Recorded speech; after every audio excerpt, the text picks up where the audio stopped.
Current हो सकता है और इलीगल कर दें वो क्योंकि मोस्टली अब फैकल्टी जी अपनी जेब से करते हैं।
ओके यार, तुम्हारी हाथ पे कह दूंगा सर को तुम्हारी अटेंडेंस का।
सर आपकी आवाज नहीं आ रही है हमें।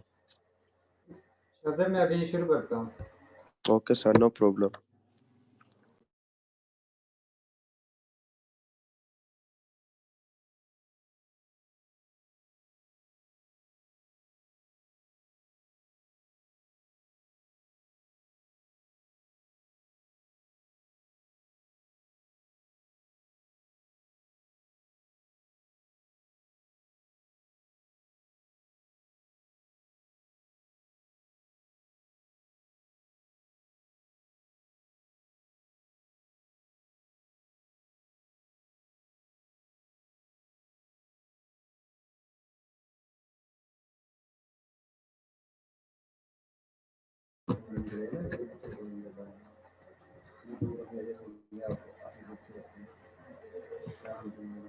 अस्सलाम वालेकुम।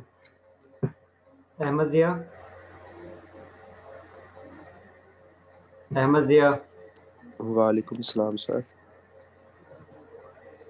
एमन Yasin, Present, sir. Alishba, Present, sir. आमना Javed, Present, sir. Anam Imtiaz, Present, sir. Ariha Ilyas, Present, sir. अरफा Brar, Present, sir. Ayesha अफ्ताखार, Present, sir. Ayesha Tahir, Present, sir. अजल्फा Faisal, Present. Faraz याकूब, Present, फराज sir. याकूब, Present, गौसिया sir. नौरीन। ठीक है, फराज हो गया अटेंडेंस। गौसिया नौरीन, गौसिया नौरीन, हाफिज Mohammad Ibrar, Present, sir. Hamza Ali Shan, Hamza Ali Shan, Hamza Javed, Hamza Javed, Inayatullah, Yes, sir. Jahanzeb, Jahanzeb, Assalamualaikum, sir. वालेकुम सलाम, जुनैद अहमद रब्बानी, सर उमर तुफैल की लगा दें। Junaid Ahmed Rabbani, Kulsoom Ejaz, Present, sir. Khalid Hussain, Khalid Hussain, Kinza Khalid, Present, sir. Laiba Naseer, Present, sir. मारिज रसूल। Present, sir. लाइबा नसीर आपकी अटेंडेंस हो गई है। Maham Ejaz, Present, sir. Mariyam Fiza, Present, sir. Masnoon Akasi, Present, sir. Mohammad Imran Ahmed, Yes, sir. Present. Mohammad Umar 004, Yes, sir. Present. Mohammad Behzad Anwar, Present, sir. Present. Mohammad Haseeb Shahir, Mohammad Haseeb Shahir, Mohammad Nasir Hussain, Present, sir. Mohammad Qasim, Yes, sir. Mohammad Shahzeb Irshad, present sir. Mohammad Umar 94, Mohammad Umar 94, sir Jahanzeb present है sir. Mohammad Umar 94, Mohammad Umar Tufail, Present, Mohammad sir. Umar Tufail, Present. Present, sir. Present. क्या हाल है? Mohammad Zubair Mohammad Zubair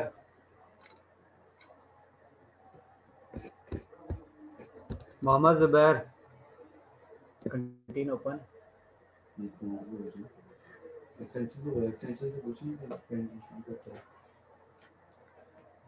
Mohammad Zubair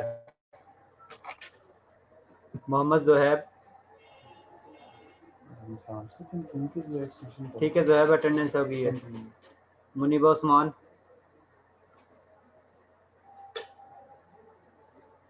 Muniba Usman Musharraf Hussain Present, sir. Nida Nadeem Present, sir. Rafia कमल Present. Rimsha Saeed Present. साद Amjad Sadia Qayyum Present. सफ़ा इदरीस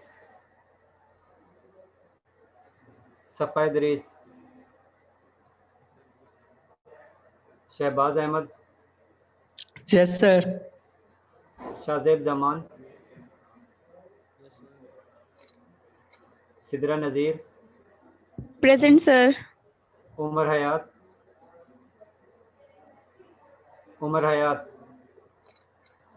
वकार Anwar sir वो ठीक है उमर हयात आपकी attendance हो गई है Junaira Javed Present, sir. Zara Farooq Present. Zarmeen Akmal Present, sir.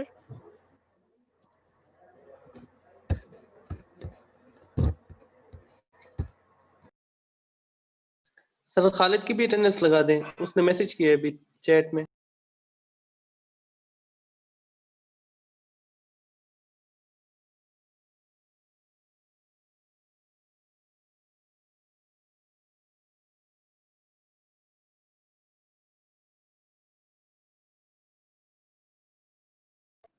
Sir Jahanzeb की भी प्रेजेंट लगा दी sir.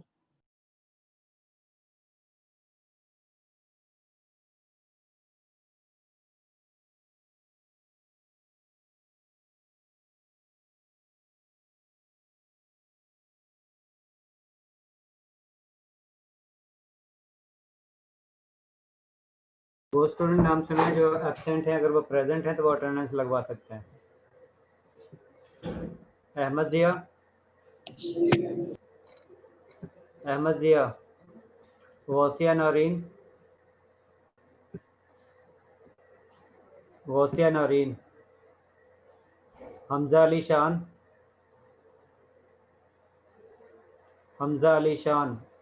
Hamza Javed Jahanzeb present sir. Junaid Ahmed Rabbani Yes, sir.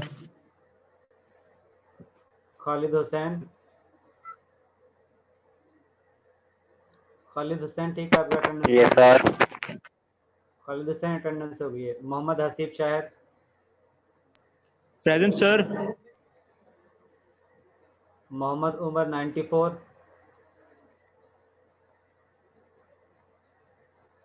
Mohammad Zubair Tariq yes sir.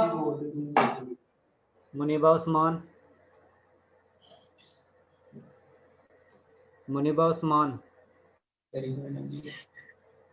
Saad Amjad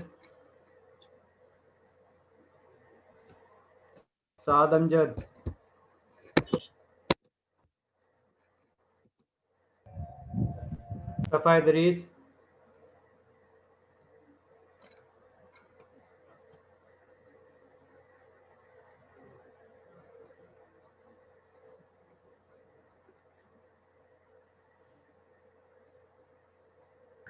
sir Mohammad Umar यार माइक ऑफ करो अपना।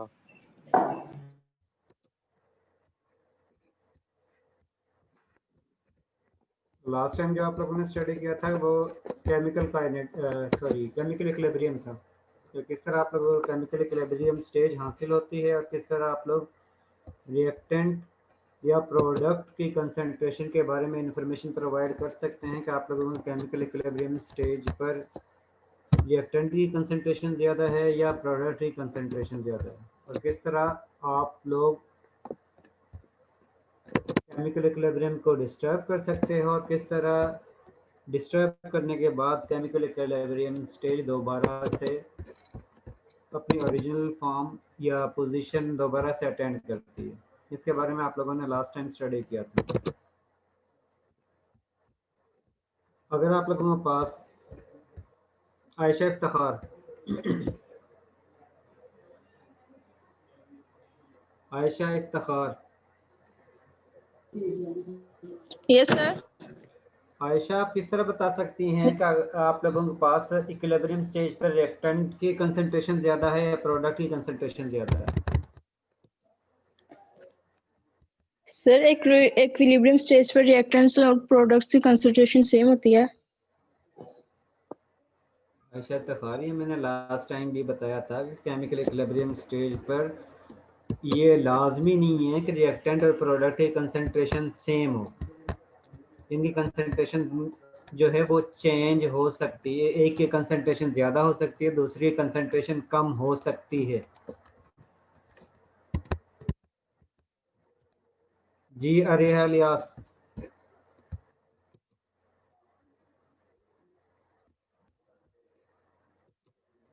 अरेहा, यस सर। इस तरह आप लोग बता सकते हो कि केमिकल इक्विलिब्रियम पोजीशन पर किसी कंसंट्रेशन ज़्यादा है, किसी कम है।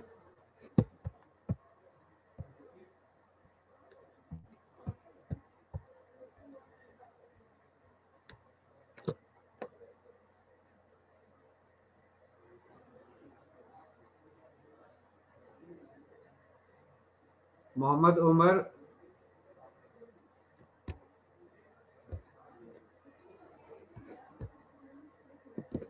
सर आप बता दें।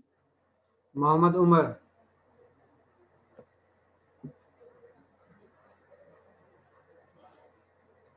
मोहम्मद उमर ही जिसके चैट बॉक्स में मैसेज आ रहे हैं।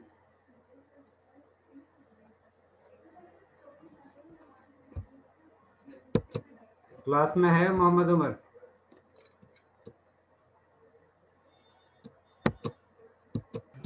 जी सर। मोहम्मद उमर, ये क्लास हो रही है? जी सर, पता मुझे क्लास हो रही।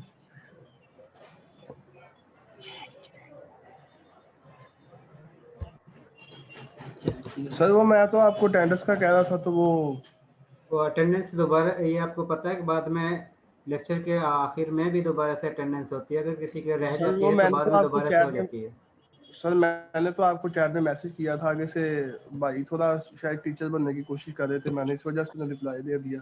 सर मैंने ना एयरपोर्ट्स उमर, ये लगाए हुए अच्छी थे, बात नहीं है, तो क्योंकि सर ये जो मैंने तो आपको टोटल आपके जो काम कर रहे हो या मैसेज कर रहे हो या जो भी आपकी आवाज़ आ रही है, टोटल रिकॉर्डिंग हो रही है और पूरी यूनिवर्सिटी में सर्कुलेट हो रही है। आपको मैसेज किया अटेंडेंस के लिए, तो वो भाई आगे से मुझे रिप्लाई करे, मैंने तो आपको मैसेज किया था। चले ठीक है उमर, बाद में दोबारा से अटेंडेंस होगी उस वक्त लगवा लेना। Okay sir, sorry sir. कोई बात नहीं। सर जी अरिया, सर अगर जो है अगर केसी की वैल्यू जो है पॉजिटिव में आएगी तो उसकी कंसंट्रेशन ज्यादा होगी, अगर नेगेटिव में आएगी तो कम होगी। किसी कंसंट्रेशन कम होगी, किसी ज़्यादा होगी। लाइबा नसीर, केसी की कंसंट्रेशन बता रही हूँ मैं। लाइबा है?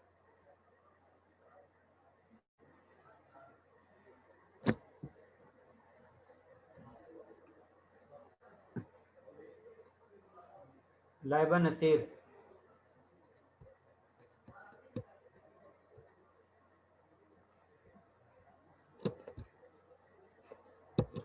आप लोग जब भी केसी कैलकुलेट करते हो, बेसिकली केसी जो है वो रेशियो है between the concentration of product divided by reactant species. आप लोग कैसी की वैल्यू कैलकुलेट करते हो और ये बेसिकली प्रोडक्ट की मोलर कंसंट्रेशन को डिवाइड करते हो रिएक्टेंट की मोलर कंसंट्रेशन, तो आप लोगों के पास कैसी की वैल्यू हासिल होती है। अगर कैसी की वैल्यू प्लस में है इसका मतलब है प्रोडक्ट की कंसंट्रेशन ज़्यादा है और रिएक्टेंट की कंसंट्रेशन कम है at the time of chemical equilibrium position. और अगर आप लोगों के पास कैसी की वैल्यू कम है तो इसका मतलब है कि आप लोगों के पास जो है वो प्रोडक्ट की कंसंट्रेशन जो है वो कम है और रिएक्टेंट की कंसंट्रेशन ज़्यादा है। कैसी जो है वो रेशो है between rate of forward reaction and rate of reverse reaction. कैसी की वैल्यू ज़्यादा है इसका मतलब है फॉरवर्ड रिएक्शन ज़्यादा है और रिवर्स रिएक्शन जो है वो कम है। अगर आप लोगों के पास कैसी की वैल्यू लेस देन 10⁻³ है तो उस कंडीशन में आप लोगों के पास मोस्टली कंसंट्रेशन इक्विलिब्रियम स्टेज पर मोस्टली कंसंट्रेशन जो है वो रिएक्टेंट स्पीशी की होगी और प्रोडक्ट की कंसंट्रेशन बहुत ही कम होगी। जिस तरह ये आप लोगों के पास पिक्चर से शो हो रहा है कि जिसमें ये जस्ट आप लोगों के पास प्रोडक्ट की कंसंट्रेशन है और टोटल अमाउंट आप लोगों के पास रिएक्टेंट स्पीशी है और उस वक्त आप लोगों के पास केमिकल इक्विलिब्रियम स्टेज हासिल हो गई है। इसके बाद दूसरी ये पोजीशन भी हो सकती है कि जिस वक्त अगर आप लोगों के पास कैसी की वैल्यू इन बिटवीन हो 10⁻³ और 10⁻³ के दरमियान, तो उस कंडीशन में ऑलमोस्ट रिएक्टेंट और प्रोडक्ट की कंसंट्रेशन जो है वो ऑलमोस्ट एक दूसरे के इक्वल होती है। एक्सक्यूज मी सर, जी सफा, सर अटेंडेंस हो गई है? सफा लास्ट में दोबारा से भी होगी। ठीक है सर।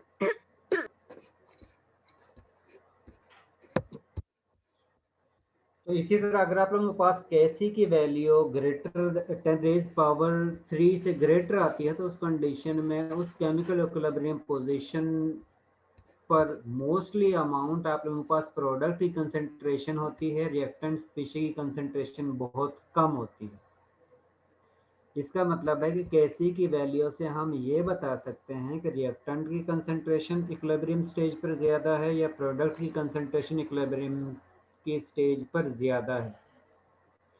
कैसी की बेस पर हम ये बता सकते हैं कि रेट ऑफ रिएक्शन फॉरवर्ड ज़्यादा है या रेट ऑफ रिवर्स रिएक्शन ज़्यादा है, क्योंकि केसी जो है बेसिकली रेशियो है between rate of forward reverse reaction versus rate of forward reaction.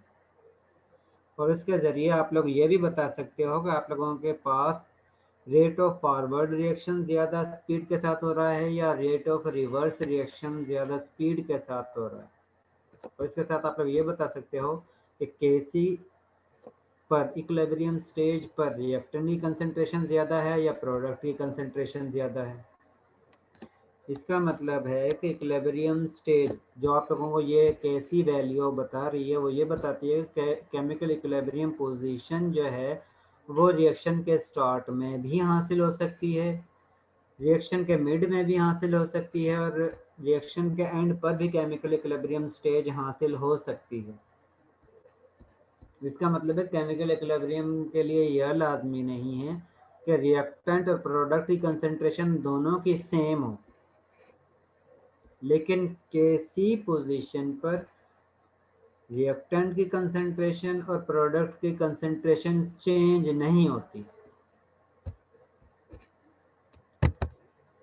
आप लोगों के पास इक्विलिब्रियम पोजीशन को हम दो फॉर्म में डिवाइड करते हैं, एक को हम कहते हैं होमोजेनियस इक्विलिब्रियम और दूसरे को हम कहते हैं हेटेरोजेनियस इक्विलिब्रियम। होमोजेनियस इक्विलिब्रियम उसको कहते हैं जिसमें रिएक्टेंट और प्रोडक्ट का सेम फेज होगा, यानी कि रिएक्टेंट भी गैस फॉर्म में हो तो प्रोडक्ट भी गैस फॉर्म में ही हो, या रिएक्टेंट स्पीशी जो है वो लिक्विड फॉर्म में है तो प्रोडक्ट स्पीशी भी लिक्विड फॉर्म में ही मौजूद हो, या लिक्विड रिएक्टेंट जो है वो सॉलिड फॉर्म में है तो प्रोडक्ट भी सॉलिड फॉर्म में हो, तो उसको हम कहते हैं होमोजेनियस इक्विलिब्रियम।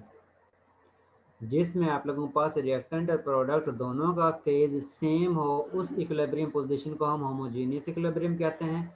और वो इक्विलिब्रियम जिसमें आप लोगों के पास रिएक्टेंट और प्रोडक्ट स्पीशी के फेज डिफरेंट हो, एक यानी कि सॉलिड में हो तो दूसरा लिक्विड में हो या गैस फॉर्म में हो, तो इस तरह की केमिकल इक्विलिब्रियम पोजीशन को हम हेट्रोजीनियस इक्विलिब्रियम कहते हैं। इसका मतलब है कि इक्विलिब्रियम पोजीशन को हम दो टाइप्स में डिवाइड करते हैं, एक को हम होमोजीनियस इक्विलिब्रियम कहते हैं, एक को हेट्रोजीनियस इक्विलिब्रियम कहते हैं। होमोजीनियस इक्विलिब्रियम में दोनों का फेज सेम होगा और हेट्रोजीनियस इक्विलिब्रियम में रिएक्टेंट और प्रोडक्ट दोनों का फेज डिफरेंट होगा, सेम नहीं होगा। जिस वक्त आप लोगों रिएक्शन यानी रिएक्टेंट स्पीशी को मिक्सअप करते हो तो उस कंडीशन में स्टार्टिंग में रिएक्शन जो है वो स्पीड के साथ होता है, यानी रिएक्टेंट जो है वो प्रोडक्ट में कन्वर्ट होता है, और जितना टाइम गुजरता जाता है उसी रेशियो के साथ रिएक्टेंट प्रोडक्ट में कन्वर्ट होना स्लो होना शुरू हो जाता है और प्रोडक्ट स्पीशी जो है वो रिएक्टेंट बनाना शुरू हो जाती है। यानी कि initially rate of forward reaction speed के साथ होता है और rate of reverse reaction slow होता है, जिसके ज़रिए मोस्टली अमाउंट रिएक्टेंट से प्रोडक्ट में कन्वर्ट होती है और प्रोडक्ट से रिएक्टेंट में बहुत स्लाइटली अमाउंट आप लोगों के पास हासिल होती है। और जिस तरह प्रोडक्ट की कंसंट्रेशन इंक्रीज होती जाती है टाइम ड्यूरेशन के साथ और रिएक्टेंट स्पीशी की कंसंट्रेशन जो है वो डिक्रीज होती जाती है, और एक स्टेज आती है कि जिस वक्त रेट ऑफ फॉरवर्ड रिएक्शन यानी कि जितनी अमाउंट रिएक्टेंट की प्रोडक्ट में कन्वर्ट होती है उतनी ही कंसंट्रेशन प्रोडक्ट से रिएक्टेंट में कन्वर्ट होना शुरू हो जाती है। उस स्टेज को हम डायनामिक इक्विलिब्रियम स्टेज कहते हैं, यानी कि जितनी रिएक्टेंट प्रोडक्ट में कन्वर्ट हो रहा है उतनी ही अमाउंट प्रोडक्ट से रिएक्टेंट में कन्वर्ट होना शुरू हो चुकी है। क्योंकि शुरू में आप लोगों के पास मोस्टली अमाउंट जो है वो रिएक्टेंट स्पीशी की होती है, प्रोडक्ट की कुछ नहीं होती, और जिस तरह आप लोगों के पास रिएक्टेंट स्पीशी प्रोडक्ट में कन्वर्ट होती जाएगी उसी रेशियो के साथ प्रोडक्ट की अमाउंट जो है वो भी रिएक्टेंट में कन्वर्ट होना शुरू हो जाएगी। तो इनिशियली आप लोगों के पास टोटल अमाउंट रिएक्टेंट की है, तो इसका मतलब है रिएक्टेंट प्रोडक्ट में कन्वर्ट होगी, प्रोडक्ट जो है वो रिएक्टेंट में स्लोली डिकम्पोज या कन्वर्ट होगी। इसका मतलब है कि स्टार्टिंग में रेट ऑफ फॉरवर्ड रिएक्शन जो है वो ज़्यादा स्पीड के साथ होता है और rate of reverse reaction slow होता है, लेकिन जिस तरह टाइम गुजरता जाता है उसके साथ rate of forward reaction decrease होता जाता है और rate of reverse reaction increase होता जाता है, क्योंकि प्रोडक्ट की कंसंट्रेशन जो है वो इंक्रीज होती जाती है।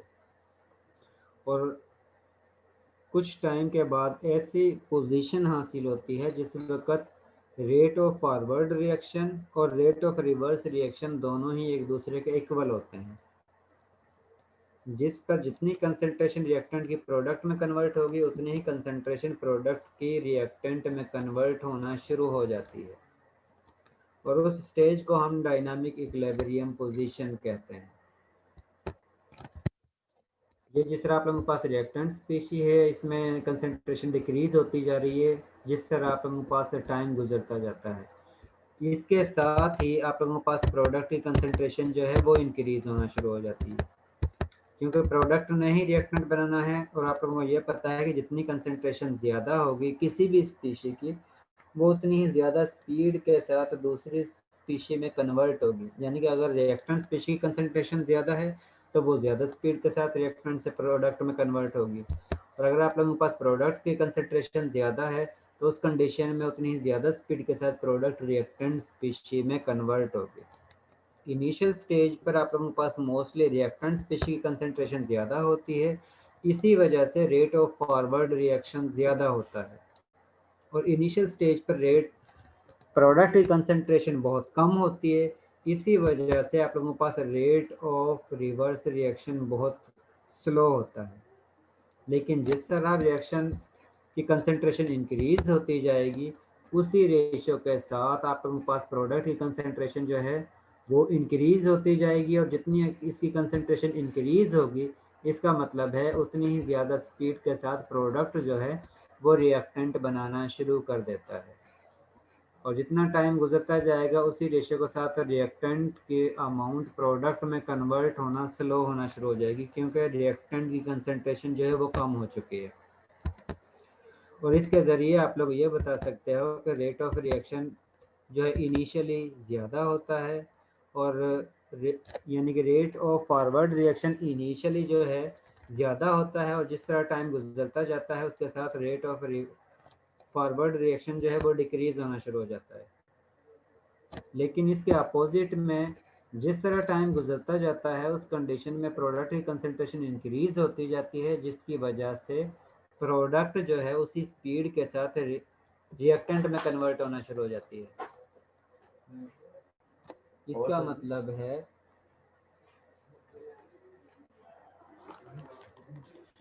ये तो बहुत ही होता है।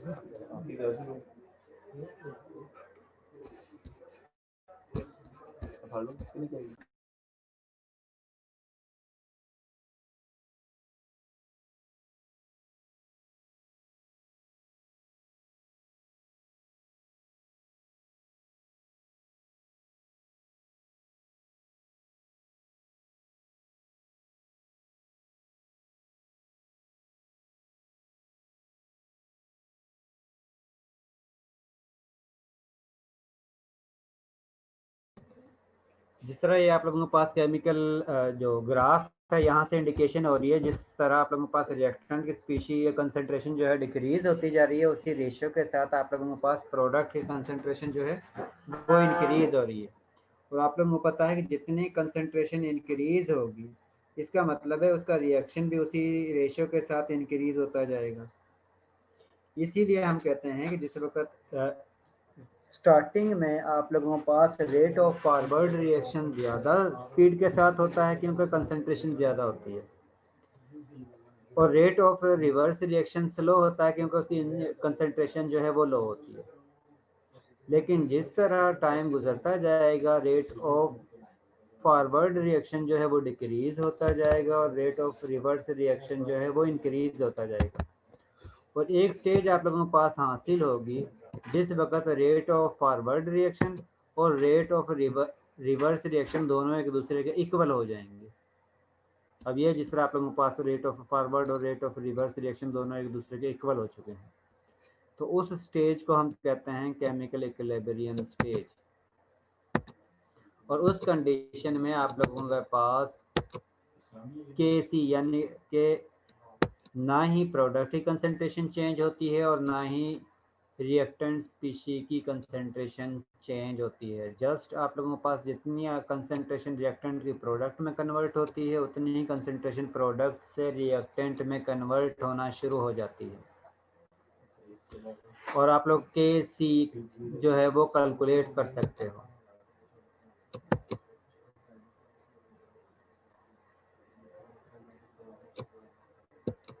इसके बाद है कि जिस वक्त आप लोग इसकी केमिकल इक्विलिब्रियम स्टेज को डिस्टर्ब करते हो तो उस कंडीशन में क्या होता है और कौन से पॉइंट हैं जिसके जरिए आप लोगों की केमिकल इक्विलिब्रियम स्टेज जो है वो डिस्टर्ब होती है, उसको हम स्टडी करते हैं ली शार्टलियर प्रिंसिपल के मुताबिक।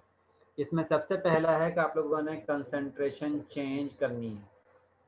आप लोग कंसंट्रेशन रिएक्टेंट स्पीशी की भी चेंज कर सकते हो, प्रोडक्ट स्पीशी की भी कंसंट्रेशन चेंज कर सकते हो। अब किस तरह चेंज करते हो कि ये आप लोगों के पास केमिकल इक्विलिब्रियम स्टेज है। सपोज आप इस केमिकल इक्विलिब्रियम स्टेज में डाई नाइट्रोजन टेट्रा ऑक्साइड मजीद ऐड कर देते हो। ऐड करने की वजह से आप लोगों के पास रिएक्टेंट स्पीशी की कंसंट्रेशन ज़्यादा हो चुकी है, प्रोडक्ट की इसकी निस्बत कम है, जिसके रिजल्ट में ये रिएक्टेंट स्पीशी जो है वो प्रोडक्ट में कन्वर्ट होना शुरू हो जाती है और उस कुछ टाइम के बाद ये दोबारा से केमिकल इक्विलिब्रियम स्टेज अटेन कर लेती है।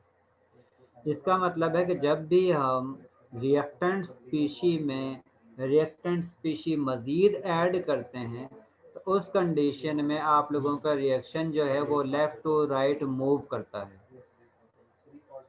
और अगर आप लोग इस केमिकल इक्विलिब्रियम पोजीशन पर नाइट्रोजन डाइऑक्साइड गैस ऐड करते हो तो उस कंडीशन में प्रोडक्ट की कंसंट्रेशन ज़्यादा होगी और रिएक्टेंट स्पीशी की कंसंट्रेशन कम होगी, जिसकी वजह से नाइट्रोजन डाइऑक्साइड मॉलिक्यूल दोनों का मर्ज होंगे और उस कंडीशन में आप लोगों के पास nitrogen dinitrogen tetra oxide जो है वो बनना शुरू हो जाएंगे।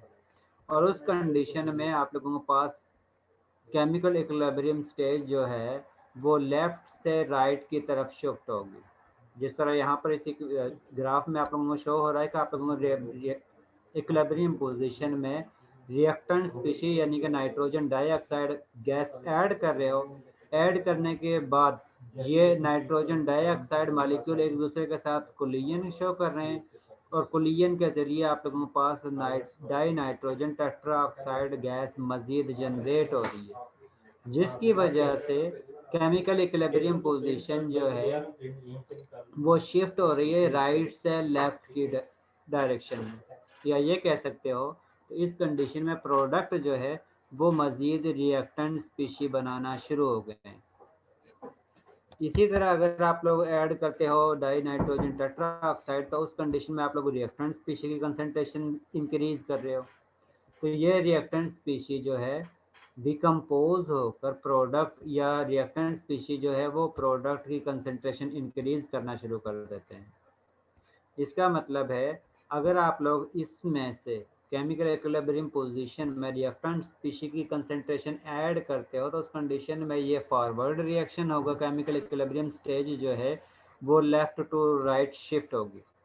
और अगर आप लोग केमिकल इक्विलिब्रियम स्टेज में ऐड करते हो प्रोडक्ट स्पीशी तो उस कंडीशन में यही केमिकल इक्विलिब्रियम स्टेज जो है वो राइट से लेफ्ट डायरेक्शन में शिफ्ट होना शुरू हो जाती है। या ये कह सकते हो प्रोडक्ट जो है वो मजीद रिएक्टेंट जो है वो बनाना शुरू कर देती है, जिसकी वजह से केमिकल इक्विलिब्रियम स्टेज जो है वो लेफ्ट से राइट की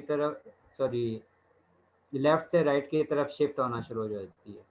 इसी तरह अगर आप लोग कंसंट्रेशन को रिमूव करते हो केमिकल इक्विलिब्रियम स्टेज से तो उस कंडीशन में भी जिस डायरेक्शन से आप लोग कम करोगे, जिस तरह ये आप लोगों के पास केमिकल इक्विलिब्रियम स्टेज है और इसमें से नाइट्रोजन डाइऑक्साइड को रिमूव करते हो तो उस कंडीशन में ये केमिकल इक्विलिब्रियम स्टेज जो है वो लेफ्ट से राइट की तरफ मूव करना शुरू कर देती है। उस कंडीशन में आप लोगों के पास रिएक्टेंट स्पीशीज जो है वो मजीद प्रोडक्ट के कंसंट्रेशन जो है वो बनाना शुरू कर देते हैं।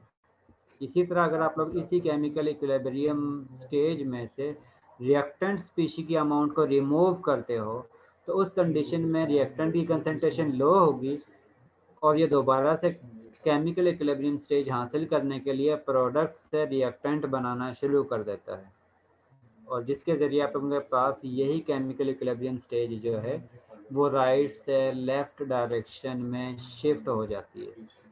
इसका मतलब है कि हम रिएक्टेंट की या प्रोडक्ट की कंसंट्रेशन को चेंज करके केमिकल इक्विलिब्रियम स्टेज को लेफ्ट साइड पर या राइट साइड पर शिफ्ट करवा सकते हैं। इसके बाद दूसरा फैक्टर है वॉल्यूम एंड प्रेशर। जिस वक्त आप लोग प्रेशर एक्सटर्नल प्रेशर इंक्रीज करते हो तो उस कंडीशन में वॉल्यूम जो है वो डिक्रीज होता है और जिस तरह वॉल्यूम डिक्रीज होगा तो उस कंडीशन में केमिकल इक्विलिब्रियम पोजीशन उस डायरेक्शन में शिफ्ट होगी जिस डायरेक्शन में नंबर ऑफ मोल्स कम होंगे। क्योंकि नंबर ऑफ मोल्स आप लोगों को केमिकल बैलेंस्ड केमिकल इक्वेशन से आसानी से कैलकुलेट कर सकते हो और इसके जरिए आप लोग वर्क एक्सपेंशन और वर्क कंप्रेशन भी कैलकुलेट कर सकते हो। जी सफ़ा इदरीस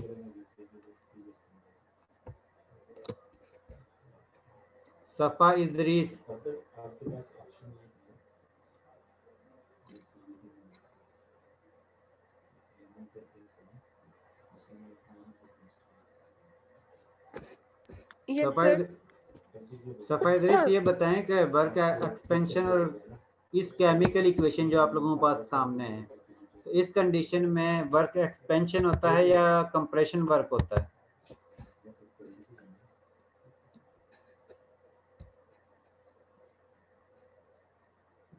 सर कंप्रेशन होगा।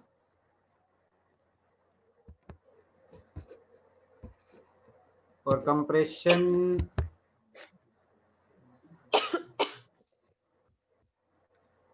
ठीक है सफ़ा।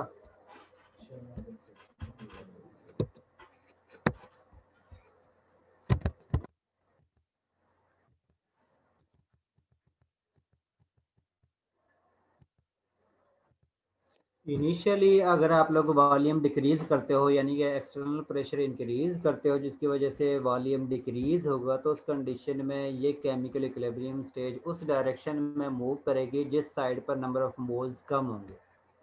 अगर हम नंबर ऑफ मोल्स देखते हैं रिएक्टेंट स्पीशी के तो उसके नंबर ऑफ मोल्स 4 हैं और प्रोडक्ट स्पीशी के नंबर ऑफ मोल्स जो हैं वो 2 हैं। जिस वक्त हम वॉल्यूम डिक्रीज करेंगे तो उस कंडीशन में केमिकल इक्विलिब्रियम स्टेज जो है वो लेफ्ट से राइट साइड पर मूव करेगी जिसके ज़रिए रिएक्टेंट स्पीशी जो है वो प्रोडक्ट में कन्वर्ट होना शुरू हो जाती है। और इसके अपोजिट अगर आप लोग प्रेशर कम करते हो एक्सटर्नल प्रेशर रिड्यूस करते हो जिसकी वजह से वॉल्यूम इंक्रीज होगा तो उस कंडीशन में रिएक्शन ने उस डायरेक्शन में मूव करना है जिस डायरेक्शन में नंबर ऑफ मोल्स ज़्यादा बनते होंगे। तो इस कंडीशन में आप लोगों के पास प्रोडक्ट के नंबर ऑफ मोल्स कम है और रिएक्टेंट स्पीशी के नंबर ऑफ मोल्स ज़्यादा हैं।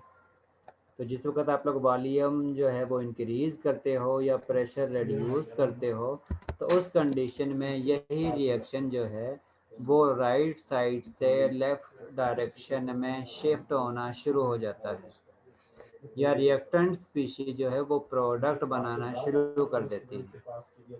और केमिकल इक्विलिब्रियम शिफ्ट जो है वो राइट साइड पर होती है या लेफ्ट साइड पर होती है। ये डिपेंड करता है कि आप लोगों के पास number of moles reactant species के ज़्यादा हैं या प्रोडक्ट स्पीशी के ज़्यादा हैं। अगर नंबर ऑफ मोल्स रिएक्टेंट और प्रोडक्ट दोनों के सेम हैं तो उस कंडीशन में वॉल्यूम चेंज करने से कोई इफेक्ट नहीं होता है, केमिकल इक्विलिब्रियम किसी डायरेक्शन में शिफ्ट नहीं होती है। और अगर नंबर ऑफ मोल्स डिफरेंट हैं तो उस कंडीशन में केमिकल इक्विलिब्रियम पोजीशन चेंज होती है। अगर वॉल्यूम डिक्रीज होता है तो उस कंडीशन में केमिकल इक्विलिब्रियम स्टेज उस डायरेक्शन में शिफ्ट होगी जिस साइड पर नंबर ऑफ मोल्स कम बनते होंगे। और अगर वॉल्यूम इंक्रीज होता है तो उस कंडीशन में केमिकल इक्विलिब्रियम स्टेज उस डायरेक्शन में शिफ्ट होगी जिस साइड पर नंबर ऑफ मोल्स ज़्यादा होंगे। जिस तरह यहाँ पर नंबर ऑफ मोल्स जो हैं रिएक्टेंट स्पीशी में ज़्यादा हैं और प्रोडक्ट स्पीशी में कम है। तो उस कंडीशन में जिस वक्त वॉल्यूम डिक्रीज होगा तो उस कंडीशन में ये रिएक्शन जो है वो लेफ़्ट डायरेक्शन से राइट की तरफ शिफ्ट होगा।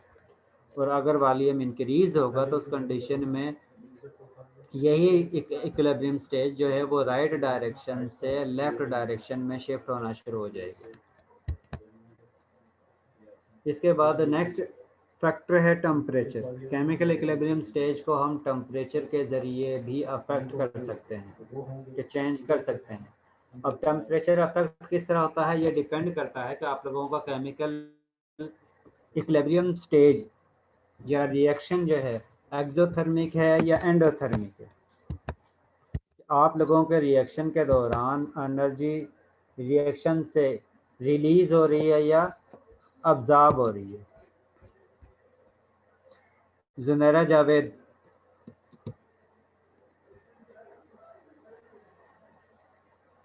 जुनैरा मेरी आवाज़ आ रही है?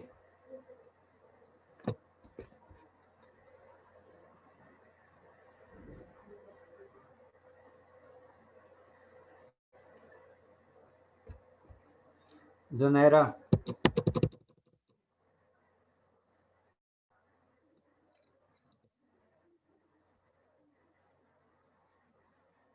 राफिया कमल, जी सर। राफिया एंडोथर्मिक रिएक्शन और एक्सोथर्मिक रिएक्शन में क्या डिफरेंस है? सर एंडोथर्मिक रिएक्शन वो होते हैं जिनको हीट रिक्वायर होती है अपने रिएक्शन को प्रोसीड करने के लिए और हीट ये अब्जॉर्ब करते हैं। और एक्सोथर्मिक रिएक्शन वो होते हैं जो हीट रिलीज करते हैं केमिकल रिएक्शन के दौरान। ठीक है, मतलब सर इसका इफेक्ट बताना है? नहीं ठीक है, बाकी मैं बता देता हूँ। Okay sir.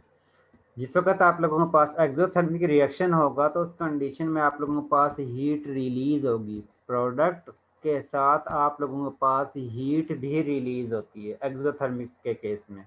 और एंडोथर्मिक के केस में रिएक्टेंट स्पीशी जो है वो एनर्जी को ऑब्जर्व करती है। अगर आप लोगों के पास रिएक्शन जो है वो एक्सोथर्मिक है और उस कंडीशन में अगर आप लोग हीट सप्लाई करते हो तो उस कंडीशन में ये केमिकल इक्विलिब्रियम स्टेज जो है क्योंकि आप लोगों को प्रोडक्ट की कंसंट्रेशन इंक्रीज कर रहे हो, इसी वजह से ये रिएक्शन जो है वो राइट साइड से लेफ्ट साइड पर मूव करना शुरू कर देता है, यानी कि प्रोडक्ट स्पीशी जो है वो रिएक्टेंट बनाना शुरू कर देती है। और अगर आप लोग इस एक्सोथर्मिक रिएक्शन में से एनर्जी को रिलीज करते हो, एनर्जी को रिमूव करते हो, तो उस कंडीशन में ये इक्विलिब्रियम स्टेज लेफ्ट डायरेक्शन से राइट डायरेक्शन में शिफ्ट होना शुरू हो जाती है, जिसका मतलब है कि आप लोगों का रिएक्टेंट स्पीशी जो है वो मज़ीद प्रोडक्ट स्पीशी बनाना शुरू कर देती है। एक्सोथर्मिक के केस में अगर आप लोग हीट सप्लाई करते हो तो उस कंडीशन में प्रोडक्ट रिएक्टेंट स्पीशी बनाती है, या केमिकल इक्विलिब्रियम स्टेज जो है वो राइट डायरेक्शन से लेफ्ट डायरेक्शन में शिफ्ट होती है। और अगर आप लोग एनर्जी को, हीट को रिमूव करते हो तो उस कंडीशन में रिएक्टेंट स्पीशी जो है मज़ीद प्रोडक्ट स्पीशी बनाना शुरू कर देती है, जिसकी वजह से लेफ्ट डायरेक्शन से इक्विलिब्रियम स्टेज राइट डायरेक्शन में शिफ्ट होना शुरू हो जाती है। लेकिन इसके इन्वर्स में अगर आप लोगों के पास एंडोथर्मिक रिएक्शन है तो उस कंडीशन में यही केस इन्वर्स हो जाता है कि एंडोथर्मिक के केस में आप लोगों के पास हीट जो है, यहाँ पर आप लोगों को एक्सोथर्मिक में हीट प्रोडक्ट के साथ आती है, लेकिन एंडोथर्मिक रिएक्शन के अंदर हीट जो है वो रिएक्टेंट स्पीशी के साथ आती है। इसका मतलब है कि अगर आप लोग हीट इंक्रीज करोगे तो उस कंडीशन में आप लोग रिएक्टेंट की अमाउंट इंक्रीज कर रहे हो। अगर रिएक्टेंट की अमाउंट इंक्रीज करोगे तो जाहिर है उसने रिएक्टेंट से प्रोडक्ट की तरफ शिफ्ट होना शुरू हो जाना है। एंडोथर्मिक के केस में अगर आप लोग हीट सप्लाई करते हो तो उस कंडीशन में केमिकल इक्विलिब्रियम स्टेज जो है वो लेफ्ट डायरेक्शन से राइट डायरेक्शन में शिफ्ट होना शुरू हो जाती है। और अगर आप लोग हीट जो है वो रिमूव करते हो तो उस कंडीशन में यही chemical equilibrium stage right direction से लेफ्ट डायरेक्शन में शिफ्ट होना शुरू हो जाती है।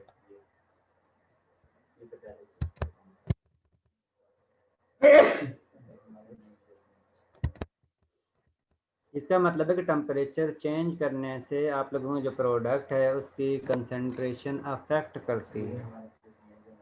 यह केमिकल इक्विलिब्रियम स्टेज जो है वो लेफ्ट से राइट डायरेक्शन में या राइट से लेफ्ट डायरेक्शन में शिफ्ट करवा सकते हो on the basis of concentration change, on the basis of temperature change and on the basis of volume और प्रेशर चेंज। तो प्रेशर चेंज करके या वॉल्यूम चेंज करके या कंसंट्रेशन चेंज करके या टेम्परेचर को चेंज करके केमिकल इक्विलिब्रियम स्टेज को आप लोग राइट डायरेक्शन में या लेफ्ट डायरेक्शन में शिफ्ट करवा सकते हो। एक एग्जांपल है टेम्परेचर कंट्रोल की, जिसमें आप लोगों के पास डाई नाइट्रोजन टेट्रा ऑक्साइड को अगर आप लोग डिकम्पोज करते हो तो आप लोगों के पास 2 मोल नाइट्रोजन डाइऑक्साइड गैस हासिल होती है। अगर आप लोग इसको हीट करते हो, इस केमिकल इक्विलिब्रियम स्टेज को हीट करते हो तो उस कंडीशन में आप लोगों के पास मोस्टली अमाउंट जो है वो नाइट्रोजन डाइऑक्साइड गैस की होगी।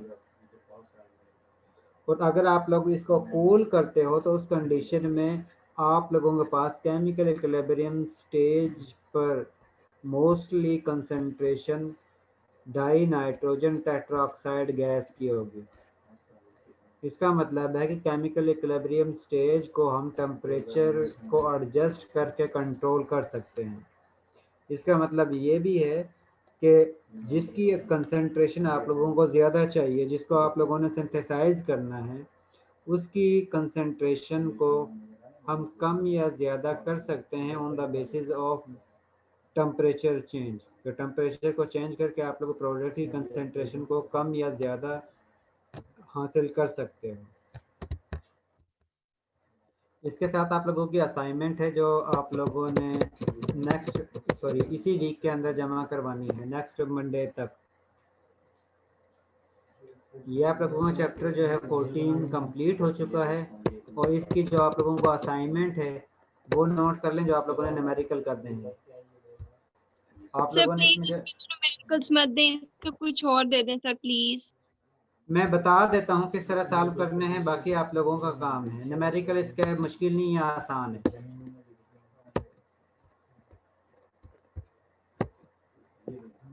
मैं यहीं से आप लोगों को समझा देता हूँ, आप लोगों ने इसके न्यूमेरिकल जो है वो सॉल्व करने हैं। न्यूमेरिकल भी नहीं बल्कि सिंपल केमिकल इक्वेशन है जो आप लोगों ने लिखनी है, न्यूमेरिकल कम है।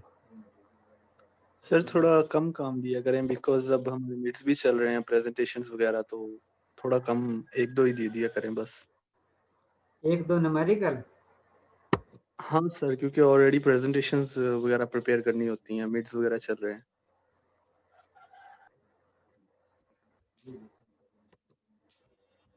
न्यूमेरिकल हैं लेकिन वो बहुत ही जस्ट यानी कि एक लाइन में आप लोगों को कंप्लीट हो जाएंगे, ऐसे न्यूमेरिकल। चलो ठीक है सर, दे दें।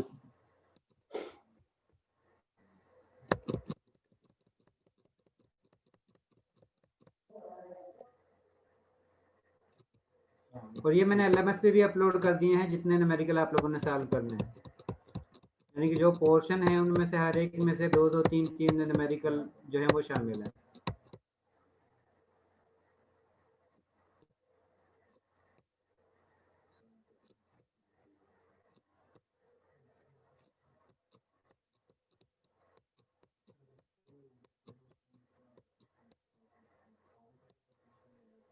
सर सबसे पहला तो न्यूमेरिकल आप लोगों को ये है कि 14.54 और 14.55 ये आप लोगों ने इस टॉपिक में से न्यूमेरिकल करने हैं, और इसमें जैसे आप लोगों ने कैसी का एक्सप्रेशन लिखना है। अब कैसी का एक्सप्रेशन जो है वो इक्वल होता है molar concentration of product divided by molar concentration of reactant, यानी कि कार्बन मोनोऑक्साइड की कंसंट्रेशन इनटू हाइड्रोजन गैस की concentration divided by water concentration into methane gas की कंसंट्रेशन। इसी तरह आप इसका दूसरा पार्ट है, उसमें आप लोगों ने इसके कैसी एक्सप्रेशन लिखना है, तो उसके लिए आप लोगों के पास जो रेशो बनती है वो ClF3 इसकी molar concentration divided by chlorine की कंसंट्रेशन इनटू फ्लोरीन की कंसंट्रेशन। बस ये इसमें से जो न्यूमेरिकल आप लोगों ने करने हैं वो 14.54 और 14.55 करने हैं। उसके बाद नेक्स्ट जो टॉपिक है उसमें आप लोगों ने KC की मदद से ये बताना है कि आप लोगों का केमिकल इक्विलिब्रियम स्टेज पर किसकी कंसंट्रेशन ज़्यादा है, रिएक्टेंट की स्पीशी की कंसंट्रेशन ज़्यादा है या प्रोडक्ट स्पीशी की कंसंट्रेशन ज़्यादा है। उसको आप लोग डायरेक्ट आप लोगों के पास KC की वैल्यू गिवन होगी, जिस तरह ये गिवन है। अब KC की वैल्यू गिवन है 7.8 × 10⁵ और आप लोगों ने देखा है अगर KC की वैल्यू 10⁻³ प्लस हो तो उस कंडीशन में आप लोगों के पास मोस्टली कंसंट्रेशन प्रोडक्ट की होती है। बस ये आप लोगों ने इस तरह ये न्यूमेरिकल करना है, और इसमें से जो न्यूमेरिकल आप लोगों ने करने हैं वो 14.74 से लेकर 14.80 तक करने हैं। तो बस आप लोगों ने जस्ट यही बताना है कौन किसकी ज़्यादा है किसकी कम है, और वो ये KC की वैल्यू गिवन है, या जस्ट आप लोगों ने कैलकुलेशन करनी है। इसके अलावा और कुछ भी नहीं है, डिवीजन करके आप लोगों ने बता देना है। उसके बाद नेक्स्ट टॉपिक जो आप लोगों ने शार्टलियर प्रिंसिपल है, उसमें से जो न्यूमेरिकल आप लोगों ने करने हैं वो ये हैं 14.98 से लेकर 14.103 तक, और उसके बाद 105 और 106 वाले एग्जांपल्स आपने करनी है। इसमें सर इतने ज्यादा ना दिया करें, हमसे नहीं होते सर, बहुत ज्यादा है, कम कम दे दें सर, हमसे नहीं होते। सर ये एग्जाम्पल रहने दे, बाकी फिर कर लेते हैं।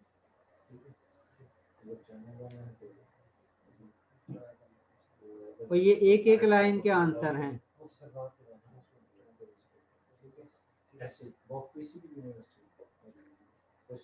सर ये थर्सडे तक फिर दे दें इसकी डेडलाइन, नेक्स्ट थर्सडे तक। यस सर, फिर या डेडलाइन तो फिर ऐसा कर लें आप, क्योंकि सर लैब की भी असाइनमेंट है सर। यस सर, लैब की भी असाइनमेंट हमने करनी है। चलो नेक्स्ट थर्सडे तक कर लो। Excuse me sir. ओके जी सर आपने 14.98 से 14.103 के बाद क्या कहा है? मैंने अपलोड किया हुआ है LMS पर, और ये लिखा भी हुआ है कि कौन कौन सी असाइनमेंट ये एक्सरसाइज के क्वेश्चन है जो आप लोगों ने सॉल्व करने हैं। आप लोग यहाँ से डायरेक्ट देख सकते हो। सर वो लैब की असाइनमेंट की मैंने डेट देखी थी तो उस पे 11 आ रहा है, तो वो 11 तक है उसकी डेट 11 ही असाइनमेंट डिसाइड नहीं की। की थी। जी सर सर। मुझे कंफर्म नहीं था। Okay sir. नहीं 11 ही डिसाइड की थी ना, 11 ही डेट दी हुई है आपको। सर लैब की असाइनमेंट एमएस वर्ड पे सब लिखी हुई होनी चाहिए। आपकी मर्जी है, जिस तरह मर्जी कर लो, लेकिन मतलब हम एमएस पर करोगे तो वो प्लेजम वाला सीन है, तो आप लोगों को उसमें प्लेजम चेक होगा।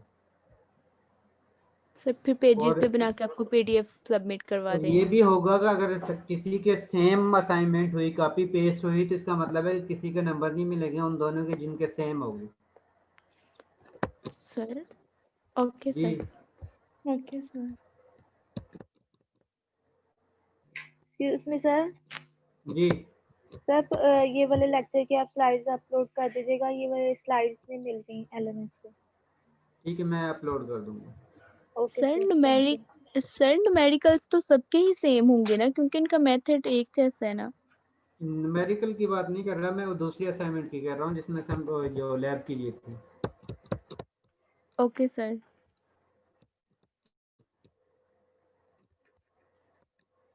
हाँ, ये है असाइनमेंट नंबर 4 और ये इसके साथ में न्यूमेरिकल दिया हुआ है जो आप लोगों ने सॉल्व करना है।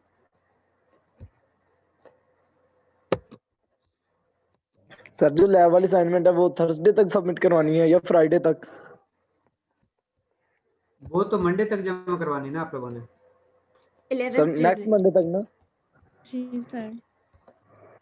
हाँ, और सर ये 11 जो तारीख को जा रहा है। सर जिनकी थर्सडे को लैब होती है 8 AM, सर उनकी जो असाइनमेंट है उन्होंने कब तक सबमिट करवानी है? उन्होंने भी 11 को ही करवानी है। और वो जो असाइनमेंट है सर वो दोनों सबमिट करवानी है, फर्स्ट 5 न्यूमेरिकल्स, फर्स्ट 5 प्रैक्टिकल्स भी और लास्ट 5 भी? हाँ ओके सर। और इसके बाद आप लोगों का ये चैप्टर जो है वो कंप्लीट हो चुका है। इसके बाद नेक्स्ट चैप्टर स्टार्ट करते हैं। नेक्स्ट चैप्टर है कि आप लोग सर आज के लिए काफी है इतना। सर बहुत है सर।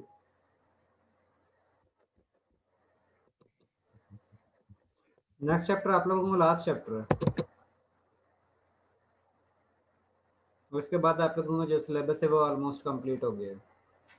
सर पीसी के मिड्स तो नहीं होंगे ना, सिर्फ फाइनल ही होगा?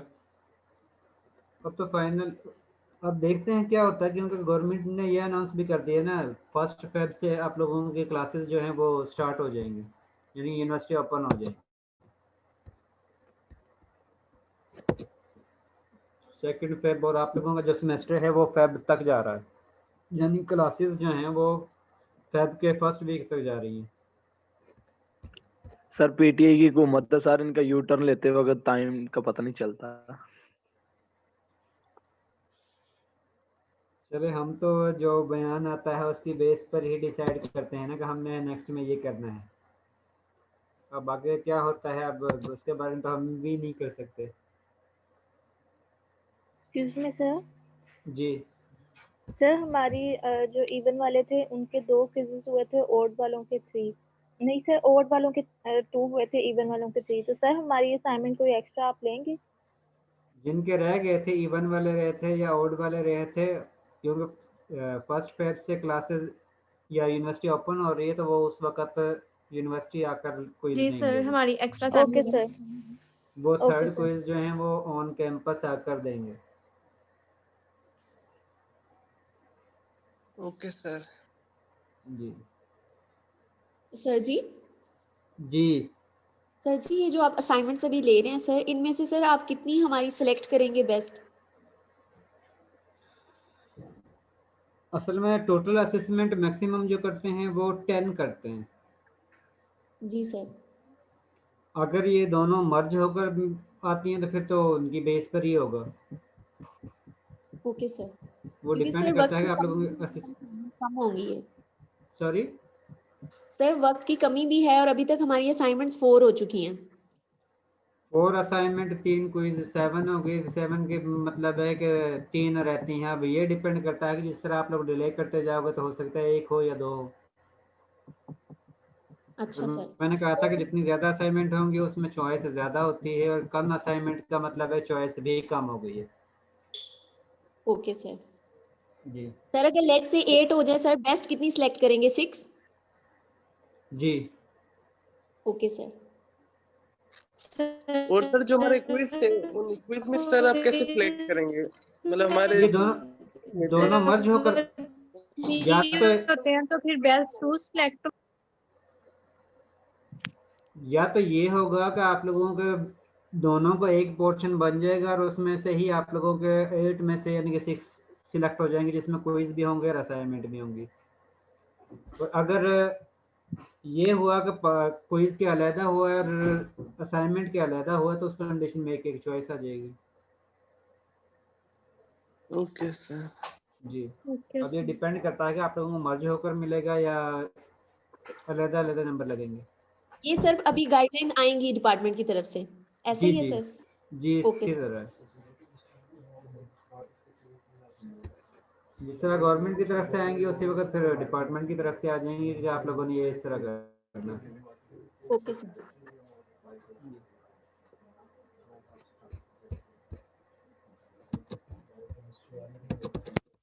नेक्स्ट चैप्टर जो है वो एसिड एंड बेस से रिलेटेड है। जो आप लोगों ने नेक्स्ट में पढ़ना है वो आप लोगों ने ये पढ़ना है कि आप लोगों का एसिड स्पीशी क्या होती है, बेस स्पीशी क्या होती है, और जिस वक्त आप लोगों के पास इनका रिएक्शन होता है तो उस कंडीशन में आप लोगों के पास क्या स्पीशी जनरेट होती है, और उस कंडीशन में केमिकल इक्विलिब्रियम स्टेज जो है वो लेफ्ट साइड पर शिफ्ट होता है या राइट साइड पर शिफ्ट होता है, और किस तरह आप लोग इस रिएक्शन को कंट्रोल कर सकते हो। इस चैप्टर को शुरू करें? नहीं सर। चले पिछले आज एक के मिनट चैप्टर सर, अभी आपके 10 मिनट रह गए। उम्र पीछे अगर जो आज आपने पढ़ा है या लास्ट लेक्चर पिछले जो है उनमें से अगर कोई टॉपिक समझना है जो आपको समझ नहीं आया तो वो आप लोग पूछ सकते हो। सर ये जो आज आपने एक पिक दिखाई थी सर, 2 बीकर्स थे और उनमें कोई नाइट्रोजन, वो कौन सा कंपाउंड था सर? कोई येलो सा? वो आप लोगों के पास नाइट्रोजन डाइऑक्साइड गैस और डाई नाइट्रोजन टेट्रा ऑक्साइड था, जिसमें ये मैं आपको दोबारा से दिखा देता हूँ, जिसमें आप लोगों के पास तो सर ये तो ब्राउनिश गैस नहीं थी सर? ये नाइट्रोजन डाइऑक्साइड और डाई नाइट्रोजन टेट्रा ऑक्साइड ये तो गैसेस होती है ना? टेम्परेचर लो करते हैं तो उस कंडीशन में ये सॉलिड फॉर्म में भी कन्वर्ट होना शुरू हो जाती है। जिस तरह आप लोग देखते हो ना कि इसको आइस को अब वाटर मॉलिक्यूल H2O ही होता है, सॉलिड फॉर्म में भी होता है, लिक्विड फॉर्म में भी होता है, गैस फॉर्म में भी होता है। तो वो टेम्परेचर डिपेंडेंट है ना कि आप लोग टेम्परेचर कितना एडजस्ट करते हो, तो उसकी बेस पर ही फिर आप लोगों के पास वो प्रोडक्ट जो है वो हासिल होता है।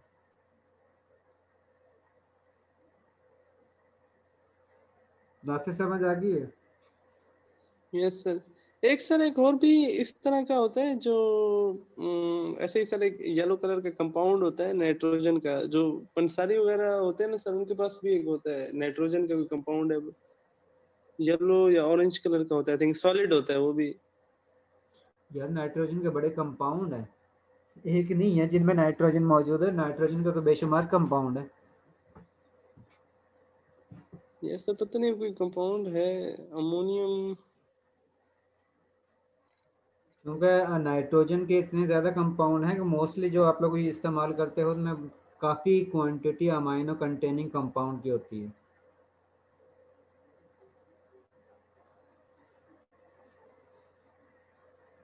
ये जिस वक्त आप लोग PC3 पढ़ोगे तो उस कंडीशन में आप लोगों के पास ऑर्गेनिक का जो पोर्शन आएगा उसमें ये आप लोगों ने फंक्शनल ग्रुप और ये चीज़ें पढ़नी भी हैं।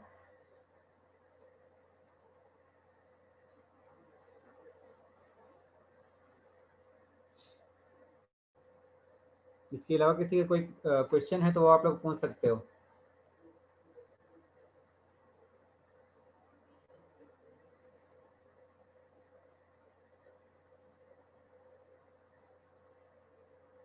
और वो स्टूडेंट जो शॉर्ट अटेंडेंस हो रहे हैं,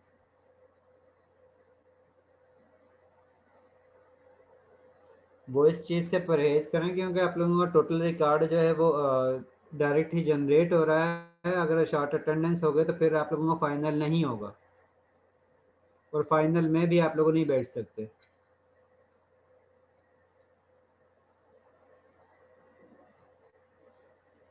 और वो स्टूडेंट अटेंडेंस सुन लें जो एब्सेंट हैं, अगर वो प्रेजेंट हैं तो वो अटेंडेंस लगवा सकते हैं। सर अहमद जी ज़ुबैर। सर अभी सर ये according to the government sir के यकम फरवरी से यूनिवर्सिटी से खुल रही हैं सर। सर IIT जो हमारा जो कि अब ये नेक्स्ट हमारा फाइनल होगा सर, इसकी वेटेज क्या होगी? ज़ुबैर अभी ये डिसाइड नहीं हुआ यार किस तरह होगा। अभी ज़्यादातर यही है कि जिस तरह आप लोगों को पहले 60% फाइनल हुआ था और 40% आप लोगों का असेसमेंट के मार्क्स थे, जी इसी जी सर। तरह हो। सर इसमें तो सर हमारा ये है कि इसमें हमारे 20 मार्क्स तो 40 मार्क्स की तो असेसमेंट्स होगी सर, और 20 मार्क्स हमारे लैब के आगे और 40% होगा। अब 40 ये मार्क्स डिसाइड अभी तक ये है, आगे डिसाइड क्या होता है वो कंफर्म नहीं है। जी सर, थैंक यू सर। लेकिन उस वक्त जो लैब थी वो 15 मार्क्स की हुई थी लास्ट टाइम, जिस वक्त आप लोगों को फाइनल जो है वो 60% का हुआ था। जी सर, ऐसा ही है। तो अभी ये क्या है, यानी कि पॉलिसी होती है वो फिर जिस वक्त डिसाइड होगा तो मैं आपसे शेयर कर दूंगा। Okay sir, thank you sir, thank you so much. Ahmed Zia, Wosia Nareen, present. Hamza Ali Shan, Hamza Ali Shan, Hamza Javed,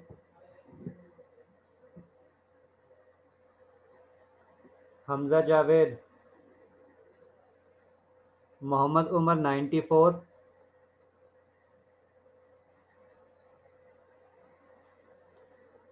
Mohammad Umar 94, जी सर प्रेजेंट। जी sir present. Muniba Usman, present sir. Saad Amjad, Saad Amjad, Safa Idrees, present sir. कोई ऐसा स्टूडेंट तो नहीं है जो प्रेजेंट हो और जिसकी अटेंडेंस ना हुई हो?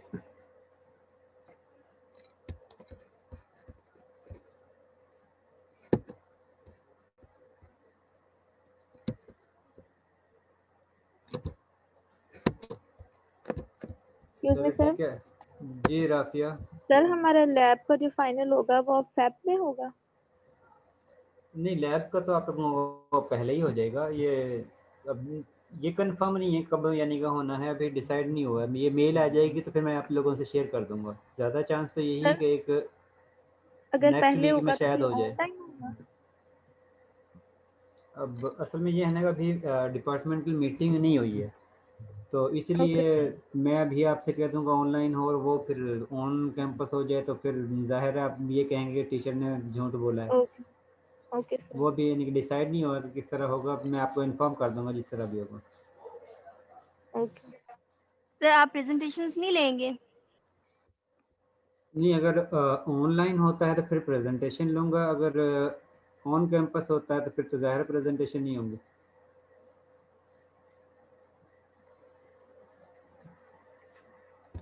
नहीं सर, जैसे सब क्लासेस के टीचर्स कह रहे हैं वो प्रेजेंटेशंस ले रहे हैं, मैंने उस तरह से पूछा। थ्योरी में प्रेजेंटेशन ले रहे हैं? Yes sir. असल यस में सर, ये हो हर सब्जेक्ट की सर प्रेजेंटेशन हुई है सिवाय केमिस्ट्री के। सर फाइनल की इधर- वेटेज कम करने के लिए।